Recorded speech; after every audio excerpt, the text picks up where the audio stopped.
লাগামহীন নিত্যপণ্যের বাজার। রোজা শুরু হওয়ার একদিন আগেই অস্বাভাবিক হারে বেড়েছে নিত্যপণ্যের দাম। চাল থেকে শুরু করে ডাল, তেল ও মাছ মাংস সবই এখন সাধারণ মানুষের নাগালের বাইরে।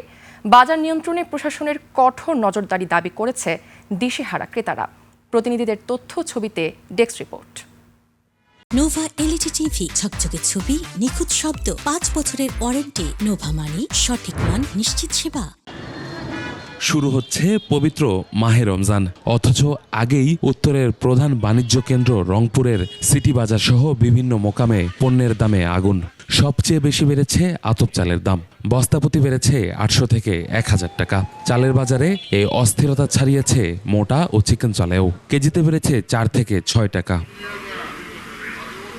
এদিকে ইফতারের অপরিহার্য অনুষঙ্গ বেগুনের দাম 1 লাফে 50 টাকা থেকে বেড়ে ঠেকেছে 80 থেকে 100 টাকায়। কাঁচামরিচের কেজি 150 টাকা ছাড়িয়েছে।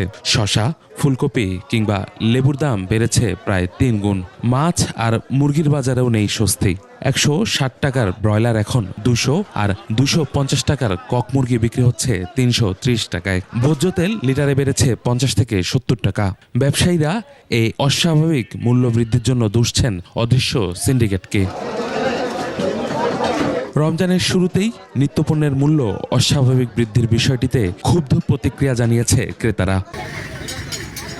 এদিকে ফরিদপুর জেলার বিভিন্ন বাজারে নিত্যপণ্যের দামে ঊর্ধ্বগতি। মুদি বাজারে চিনিসহ কিছু পণ্যের দাম বেড়েছে।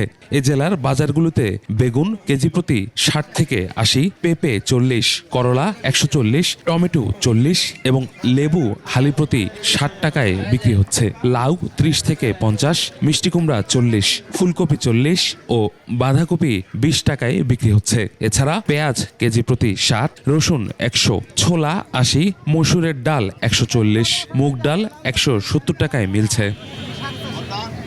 নিত্যপণ্যের এই লাগামহীন অবস্থা থামাতে প্রশাসনের কঠোর বাজার মনিটরিং এখন সময়ের দাবি। ইউসুফ হাসান নাইম, 21 টেলিভিশন।